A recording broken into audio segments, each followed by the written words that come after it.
एक metal table के दोनों तरफ कुर्सी रखी हुई है और ऊपर से एक लाइट चमक रही है। ये प्रोविजनल साइट 23 का आइसोलेटेड और सील्ड इंटरव्यू चैम्बर है।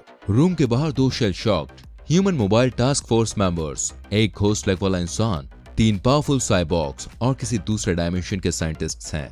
ये सब यहाँ पर केवल SCP-1730 साइट 13 में हुए उस नाइटमेयर की बात कर रहे हैं। हर किसी को लगता है कि उन्हें कहानी पता है। अचानक से टेक्सास में एक रहस्यमय साइट अपीयर हो गई जो नोम अलास्का वाली साइट के ब्लूप्रिंट से पूरी तरह मैच होती थी।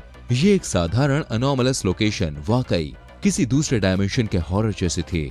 फाउंडेशन द्वारा भेजे गए टास्क फोर्सेस की या तो मौत हो गई थी या वो अंदर ही कैद हो गए थे। जो लोग बचकर वापस आए उन्होंने बताया कि बेस के अंदर उन्होंने डरावनी मारकाट और अनोमलीज को डिस्ट्रॉय करने वाली टेस्ट मशीन देखी। केवल इतना ही नहीं, रहस्यमय थ्रेशर मशीन की वजह से पूरी लोकेशन एक शिफ्टिंग स्पेशल अनोमली में बदल गई, जिसमें बड़े टेलीपैथिक लीच मॉन्स्टर से लेकर कई लिम्स वाले डेमी गॉड्स मौजूद थे, जिन्होंने साइट के डायरेक्टर एलियट एमर्सन को सजा भी दी। 3 अलग मोबाइल फोर्सेस जिसमें लेजेंडरी समसारा भी शामिल थे। इसकी कंबाइंड ताकत और कैप्टन हॉलिस के बहादुरी की वजह से ये शापित लोकेशन आखिरकार एक अलग डायमेंशन में वापस चली गई, जिससे हमारी रियलिटी पर से यह खतरा हमेशा के लिए टल गया। लेकिन SCP फाउंडेशन के लिए ये कहानी खत्म नहीं होती। अभी ऐसे कई सवाल हैं जिनके जवाब जानना जरूरी है। इसलिए आज हम आपको बताएंगे कि SCP-1730 के न्यूट्रलाइजेशन के बाद क्या क्या पता चला है। न सिर्फ हम आपको इसमें इन्वॉल्व सभी लोगों के बारे में बताएंगे, बल्कि इस बारे में भी बात करेंगे कि न्यूट्रलाइजेशन होने के कुछ मोमेंट्स पहले क्या हुआ था।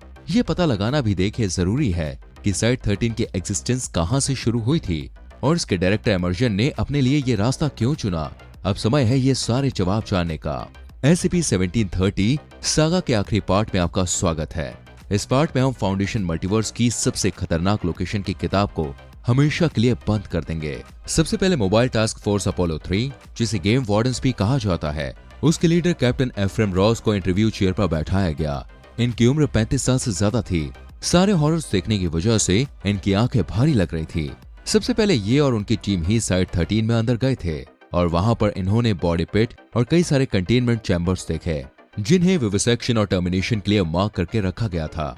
होस्टन के पैरों का जो अनोमलस ट्रांसफॉर्मेशन हुआ था और एक रियलिटी बैंडिंग अनोमली की वजह से जिस तरह से नोआ की मौत हुई थी, उसकी वजह से कैप्टन रॉस बिल्कुल दहशत में आ गए थे। उन्होंने वहां की सिचुएशन को जुरासिक पार्क से कंपेयर किया, जहां मॉन्स्टर राज कर रहे थे। उन्होंने ओलंपिया कंटेनमेंट सेल्स के बारे में यह बताया कि इनका साइज एक फुटबॉल स्टेडियम जितना था और इनमें ऐसी चीजों को कंटेन किया जा सकता था जो SCP फाउंडेशन के स्कोप से बाहर थी। इनके इंटरव्यूअर डॉक्टर विंसेंट ने कैप्टन रॉस का शुक्रिया अदा करते हुए अपने अगले इंटरव्यू सब्जेक्ट एजेंट लाइम ओहालो को बुलाया। ये गेम वार्डन्स टास्क फोर्स का ही एक वर्किंग मेंबर था जो कैप्टन रॉस के अंडर काम कर रहे थे। कोई भी ऑब्जर्वर एजेंट ओहालो को देखकर बता सकता था कि साइट 13 वाले इंसिडेंट के बाद इनका दिमाग वहीं लगा हुआ था। जब डॉक्टर विंसेंट ने उनका इंटरव्यू लेने की कोशिश की तो वो ज्यादातर शांत ही रहे। वो केवल एक ही चीज कह रहे थे, हम लोग को वहां मर जाना चाहिए था, ये रियल नहीं है, हम मर जाते तो बेहतर होता। इसके बाद मोबाइल टास्क फोर्स टॉप 5, जिसे समसारा भी कहा जाता है, उसके कैप्टन इरंतु का इंटरव्यू हुआ। इनके इंटरव्यूअर डॉक्टर ईशा सेंटक्लेयर ने इनसे मिशन के नेचर के बारे में सवाल पूछे। उन्होंने कहा कि इस मिशन में कई लोगों को अपनी जान गंवानी पड़ी, पर फिर भी वो मिशन के आउटकम से सेटिस्फाइड थे। कई हाई वैल्यू टारगेट्स को आखिरकार बचा लिया गया था और इस एनोमली को हमेशा के लिए न्यूट्रलाइज कर दिया गया था। उनके प्री मिशन प्रेडिक्शन के मुकाबले लॉस कम हुआ था। जिन लोगों को डेथ एक्सपीरियंस करनी ही ना पड़े, उनके लिए डेथ कोई बहुत भारी चीज नहीं होती है, क्योंकि अगर समसारा टीम फील्ड में टर्मिनेट हो भी जाती है तो भी इन्हें नई बॉडीज में रिबूट किया जा सकता है। लेकिन कैप्टन हॉलिस जैसे लोग इतने लकी नहीं थे। इसके बाद डॉक्टर इयान हैरिस ने गेम वार्डन्स के एजेंट कॉर्टर होस्टन का इंटरव्यू भी लिया और उन्हें मेडिकली इवेल्युएट भी किया। एक कंप्यूटर ग्लिच की तरह मूव करने वाले एनोमलस लिक्विड की वजह से एजेंट होस्टन के दोनों पैर डीमटेरियलाइज्ड हो गए थे, पर इसके बावजूद एजेंट होस्टन खड़े होकर खुद चल फिर पा रहे थे। डॉक्टर हैरिस को ऐसा लग रहा था कि होस्टन के पैर कहीं 2 डायमेंशंस के बीच में फंस गए हों। होस्टन ने डॉक्टर हैरिस को बताया कि जब उनके पैर हटे तो उन्हें किसी भी तरह का दर्द नहीं हुआ, पर अभी भी उन्हें ऐसा महसूस होता है कि पैरों पर कुछ रगड़ रहा हो। उनके पैर जहां भी हैं, शायद उनके साथ कुछ और भी मौजूद है। इसके बाद मोबाइल टास्क फोर्स T-26, जिसे टाइम कॉप्स भी कहा जाता है, उनके कैप्टन एलियट ओनिल ने समसारा के एजेंट मुनरू का इंटरव्यू लिया।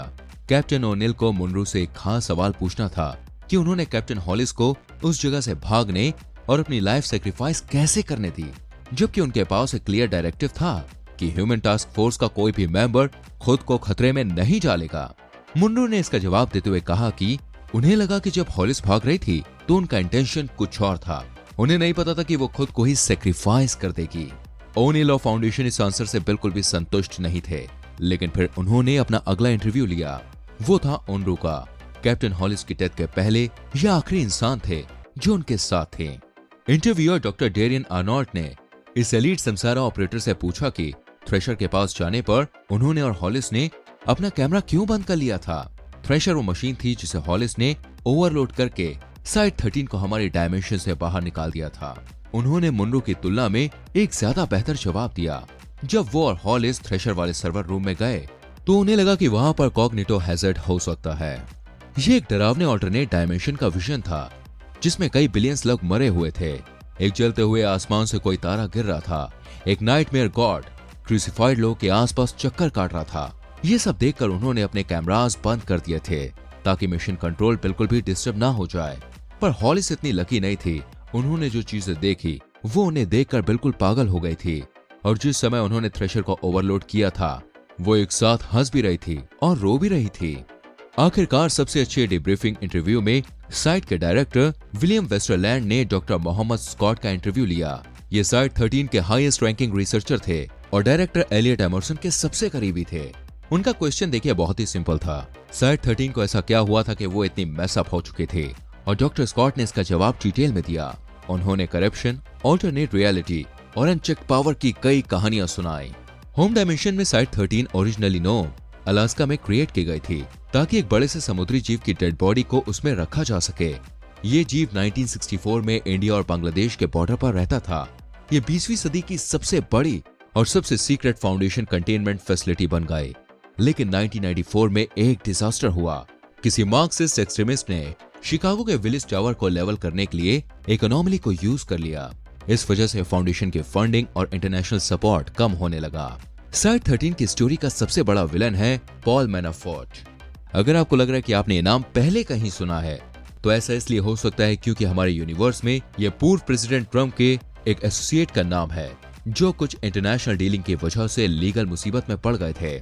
लेकिन डॉक्टर स्कॉट के यूनिवर्स में ये प्रेसिडेंट बॉब जोल के एक पावरफुल स्टाफर थे जिन्होंने उस रियलिटी में 1996 वाले प्रेसिडेंशियल सिलेक्शंस में बिल क्लिंटन को हराया था। मैनाफोर्ट को ग्लोबल अकल्ट कोलिशन का सेक्रेटरी जनरल बना दिया गया था। यह एससीपी फाउंडेशन का एक कॉम्पिटिटर था और ये अनोमलीज को कंटेन करने के बजाय उन्हें मारने में विश्वास रखते थे। मैनाफोर्ट और जीओसी ने फाउंडेशन को कंट्रोल करने के एक्सचेंज में उन्हें पैसे प्रोवाइड करने शुरू कर दिए। फाउंडेशन के पास कोई चॉइस नहीं थी, उन्हें इस डील को एक्सेप्ट करना ही पड़ा। धीमे धीमे मैनाफोर्ट ने फाउंडेशन को पुराने गार्ड की टोडीज और लॉयलिस्ट्स के साथ रिप्लेस कर दिया। एथिक्स कमेटी और ऑफिस कमांड को डिसमेंटल कर दिया गया था। जो लोग अपनी आवाज उठाते थे उन्हें ऑफिस के बाहर सीधे सर में गोली मार दी जाती थी। साइट 13 के ओरिजिनल डायरेक्टर डॉक्टर प्राइड थे, लेकिन मैनाफोर्ट ने कुछ गलत चार्जेस लगाकर उन्हें अरेस्ट करवा दिया था ताकि एक नए डायरेक्टर को उनकी जगह पर इंस्टॉल किया जा सके। ये एक मिड लेवल रिसर्चर था जिसका नाम एलियट एमर्सन था।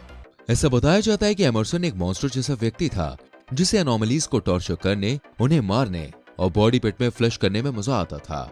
पर ऐसा नहीं है, इसकी रियलिटी बहुत ही सिंपल है। एमर्सन एक ऐसा व्यक्ति था जो सिर्फ हाँ हाँ करता था, पोजीशन में था कि उसे मैनाफोर्ट के ऑर्डर मानने ही पड़ते थे और ये ऑर्डर सिर्फ किलिंग के ही होते थे। अपने ओवरलॉर्ड्स और जीओसी के ऑर्डर्स के हिसाब से डायरेक्टर एमर्सन ने साइट 13 को एक स्लॉटर हाउस में कन्वर्ट कर दिया। लेकिन चीजें उनके हाथ से भी निकलने लगी क्योंकि नए तौर तरीकों के खिलाफ doctor Vera Hedley, assistant director of anomalous biology, ने अपनी आवाज उठाना शुरू कर दिया। ये एमर्सन की एक पुरानी लवर थी। डॉक्टर हेडली एमर्सन की इनह्यूमन हरकतें देखकर डिस्गस्ट हो चुकी थी और अब उनसे चुप नहीं रहा जा रहा था। इसकी वजह से उन्हें खतरनाक नतीजों का सामना करना पड़ा। वहां के करप्ट गार्ड्स ने उनके कोवर्कर्स के सामने उनके कपड़े फाड़ दिए और उन्हें इतना मारा कि बस किसी तरह उनकी जान बच पाई। उसी पल उन्होंने तय कर लिया कि वो बदला लेंगी। उन्होंने कंटेनमेंट प्रोसीजर्स तोड़ दिए और इंजीनियर्स को कहकर थ्रेशर डिवाइस को ओवरलोड करवा दिया। जैसे ही एनोमलीज कंटेनमेंट से बाहर आने लगी, एमर्सन को अपनी जान का खतरा सामने दिखने लगा। उसे मालूम था कि उसके जीओसी वाले सुपीरियर्स भी इस चीज के लिए सजा देंगे उसे। डॉक्टर स्कॉट ने बताया कि एमरसन कोई इविल मास्टरमाइंड नहीं था, वो आखिर तक डरपोक था।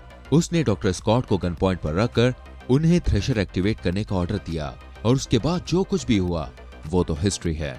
डॉक्टर स्कॉट के पुराने दोस्त एमरसन को हमेशा के लिए नाइटमेयर गॉड के प्लेटफॉर्म पर चेन से बांध दिया गया।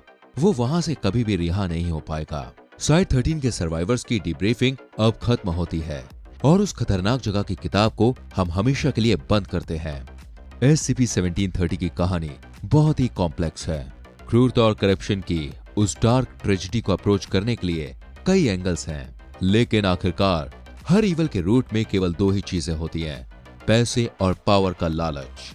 लालच का नतीजा बहुत ही डरावना हो सकता है और इस बात को डायरेक्टर एलियट एमरसन से बेहतर कोई नहीं जानता। समय के खत्म होने और शायद उसके बाद भी उसे अपने पापों का प्रायश्चित करना होगा। दोस्तों, अब आप SCP फाउंडेशन की एपिक कहानी SCP-5000 द सूट भी चेक करिए।